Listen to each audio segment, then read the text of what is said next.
ce paradis, salut à tous. Aujourd'hui, on se retrouve pour le Xiaomi Redmi 8A. Le retour sur un mois. Donc, effectivement, ouais, j'avais été nombreux à me dire oui, mais c'est un téléphone, il n'est pas puissant, c'est un Snapdragon 439. Tiens, je mets un peu les montagnes quand même, pour une fois. Je monte pas trop ma tronche. Ouais, alors effectivement, mais le téléphone, il n'est pas à 80 €, il sait tout faire. Parfaitement bien, ouais, je pense. Après, en tout cas, pour la plupart des gens, je trouve que ça suffit amplement. Ça, je le donne à ma mère, franchement, elle sera super contente, quoi. Mais après, c'est sûr que si tu veux de la puissance, il va falloir lâcher un peu plus de pognon et aller sur des 855, des 855+, des 865, 75, je me rappelle plus les autres qui arrivent, mais ça va être démentiel. Déjà, le 855, il fait tourner tous les trucs à plein régime, alors imagine le reste. Enfin bref, au niveau du design, j'ai rien constaté de problématique parce qu'on est sur un Corning Gorilla Glass 5 quand même à l'avant. Je te mettrai la review en encadré à la fin, tu verras. Et sur l'arrière du polycarbonate, et c'est juste parfait, t'as un petit grip. Alors je suis pas trop fan du polycarbonate en général, ça tu le sauras. Ouais, mais là, pour le prix, il n'y a rien à dire. Allez, ça va. Juste un capteur, tout. Mais surtout le grip qui a été vraiment, vraiment chouette. Donc ça, il faudrait le mettre à chaque fois que vous mettez du polycarbonate chez Xiaomi parce que c'est juste nickel. Peut-être un peu plus espacé, histoire d'avoir encore un meilleur grip. Mais c'est parfait. Tu as les mains mouillées, le téléphone un peu mouillé, tu es en forêt, en machin. Ça, c'est le téléphone du baroudeur. Évidemment, il n'est pas étanche. C'est pour ça que je voudrais bien voir un petit rugged phone chez Xiaomi, un de ces quatre.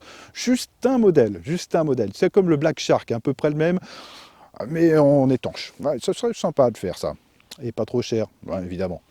Donc après aussi pour finir avec ça, c'est toujours ce que je te dis, c'est la force de Xiaomi, c'est que là on a eu une mise à jour qui a réglé un petit problème. C'était juste un petit problème que je t'avais pas évoqué dans la première vidéo, c'était surtout un problème au niveau de l'affichage. Donc tu avais 2-3 trucs qui restaient un peu freeze, tu vois. Ça m'est arrivé une fois pendant le test des 1 mois, tu avais l'image qui frisait, tu avais 2-3 petits bugs comme ça, sûrement à cause du manque de RAM, parce que c'est vrai que c'est que 2 Go de RAM. Alors ça suffit amplement, je sais tous les gamers, vous êtes là, ah, 2 Go de RAM, tu fais rien avec, tu fais rien avec. Bah si, tu ouvres les réseaux sociaux, tu ouvres Facebook, tu ouvres des pages web pour aller sur le bon coin, afficher toutes les photos et tout, si ça fonctionne. Évidemment, si tu fais du jeu, laisse tomber. Déjà le 439, c'est pas possible.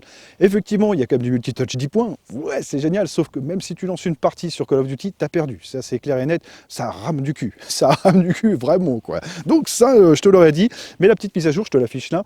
Juste des petits trucs comme ça, des petits détails que les autres marques ne sont pas capables de faire. Les autres marques underground, j'entends Humidigi, parce que même eux, hein, s'il y a des problèmes et machin, souvent, ils seront toujours là jusqu'à la fin de la vie du téléphone. Mais là, Xiaomi, tu peux compter sur eux, ils sont là et ça règle les problèmes. Au niveau téléphonie, bah, la 4G sans souci, tu vois, là, je suis au fin fond du trou du cul du monde. Ouais, je peux pas te faire mieux. On est à 4 barres de 4G. Avec la B20, moi j'ai la B20 ici, des fois la 2100 aussi, ça fonctionne bien, c'est sûr, il y en a encore 2-3 qui vont avoir à redire, mais j'ai pas noté de soucis. Dès que j'ai voulu aller sur internet ou autre pour lire les messages et répondre à des commentaires, j'ai pas eu de problème. Voilà, donc pour moi ça fonctionne. Même au niveau des appels, le son toujours pareil avec Xiaomi, c'est nickel. Tu le mets au haut-parleur, tu es au creux de ta bagnole, même s'il y a un peu de bruit que tu es à côté de la circulation, tu entends quand même la discussion. Rien à dire, téléphone vraiment entrée de gamme qui est vraiment d'enfer, comme le Redmi Go. À chaque fois, je vais te le reciter celui-là, à part la version Android 9 qu'on attend toujours, mais même Android 10, ce serait bien. Là, Xiaomi va faire un peu se bouger le cul quand même, mais ok, je le garde, j'attends que cette mise à jour. Bref, là, c'était une parenthèse. Au niveau de l'autonomie, pareil, c'est démentiel. Je le tiens 3, 4, 5 jours. Alors, c'est vrai que tu fais pas de jeux vidéo, du coup, ça consomme très peu. L'écran est que HD, mais très lumineux. C'est la première fois que j'ai, ouais, peut-être pas la première fois, j'exagère, mais je me rappelle toujours du Redmi S2 que je t'avais présenté où l'écran était terne, c'était du HD en 6 pouces, c'était dégueulasse. Là, problème résolu, c'est propre, ça se voit, c'est juste nickel pour moi. C'est sûr que ça pourrait être encore un peu plus, mais je te rappelle le prix, il est en dessous de 80 €. Ouais, donc 5000 mAh de batterie, j'ai tenu 4-5 jours. Donc tu coupes un peu de temps en temps la 4G histoire de le tenir un peu. Bah après en intensif, en laissant la 4G quand tu es dans un endroit un peu comme ça, tu peux compter allez, 2 jours sans le recharger le téléphone, c'est juste nickel. Même le Mi 9 qui est encore à 300 et quelques euros, bah non, 4 heures. 4 heures d'autonomie avec l'écran à plein badin parce qu'il y a du soleil. Voilà, mais ça je me suis fait des ennemis et je continue, t'as vu, je remue le couteau parce que on est comme ça ici. Voilà, alors vous voyez, très bon téléphone pour ça aussi, rien à dire. Et au niveau de la photo, qu'est-ce que ça fait? Eh ben écoute, comme je te l'ai dit dans la première vidéo, c'est excellent. Si tu es comme moi, que tu as déjà un appareil photo ou une petite Sony RX0 ou une GoPro, ou tu fais pas tes photos spécifiquement avec un téléphone, ça suffit amplement. Tu mets sur les réseaux sociaux, ça passe. Que tu mettes celle-ci ou une 48 millions de pixels à côté, franchement, tu verras pas la différence. Là où ça va changer la donne, c'est quand tu vas cropper dans l'image, si tu veux garder vraiment un sujet. Ici, tu croppes un peu dans l'image, les pixels, ils commencent à apparaître. Oui, ça aussi.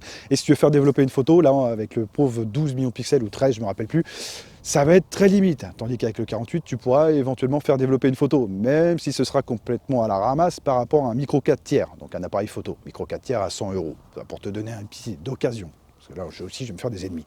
Donc oui, c'est pour moi, c'est juste parfait. Si tu n'es pas fan de photos, tu veux juste montrer une plaque d'immatriculation, un beau paysage que tu partages avec tes potes sur Facebook ou autre, largement bon. N'oublie pas que tu as les compressions des réseaux sociaux qui te met une branlée à ta photo. C'est triste, mais c'est comme ça que ça se passe et à mon avis, c'est pas prêt de changer. Ok, donc niveau photo, je t'en afficherai quelques-unes, tu verras. De toute façon, il y a mon lien Flickr, je te mettrai tout dans la description. Donc maintenant, juste pour te la faire courte, pour résumer un peu tout ça, c'est un excellent smartphone, même mieux que le Redmi 8, donc c'est le prochain test qui arrive, je vais lui mettre ma carte SIM, parce qu'il est moins cher, il est aussi performant, bien sûr tu as un peu moins de RAM, 1 Go de RAM, voire 2 de moins, ça dépend de la version que tu prends, mais ça suffit amplement parce que celui-là, tu peux pas faire de jeu et avec l'autre, c'est pareil, tu peux pas faire de jeu. Alors qu'il y en ait 3 Go ou 4 Go, ça ne sert strictement à rien. Bien sûr, tu auras un peu plus de stockage, mais oublie pas que c'est du 3 slots, ça aussi, chez Xiaomi. Ça m'amuse, mais tu as quand même 3 slots. Donc tu peux mettre 2 cartes SIM et une carte SD. Sur de l'entrée de gamme et sur les hauts de gamme, les mecs te font pas ça. Tu as du 128 de stockage et tu te contentes de ça. Ou sinon, tu prends une version 258 ou 512 maintenant. Voilà, et ça me gêne. Tandis que là, tu as le choix. Tu vois, des avantages que tu n'as pas sur les hauts de gamme, ça aussi. Donc maintenant, je vais te dire où le trouver. Alors, je te mettrai les liens dans la description. Je ne vais pas te mettre de prix parce que ça diffère beaucoup.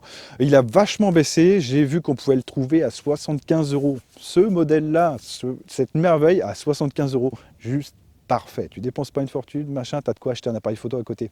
D'occasion, tu te prends un petit, peut-être pas un GH5, mais un petit Olympus, je te jure, avec des optiques vintage. Tu feras des belles photos. Tu pourras même mettre à l'amende des Xiaomi Mi Note 10. Et ouais, pour moins cher. Bref, ça reste mon petit truc. On fera peut-être un débat là-dessus, un de ces quatre en live. Ça pourrait être intéressant. Bon, sur ce, je te laisse et on se retrouvera bientôt. Bonne année d'ailleurs, parce que c'est la fin de l'année là, c'est sûr.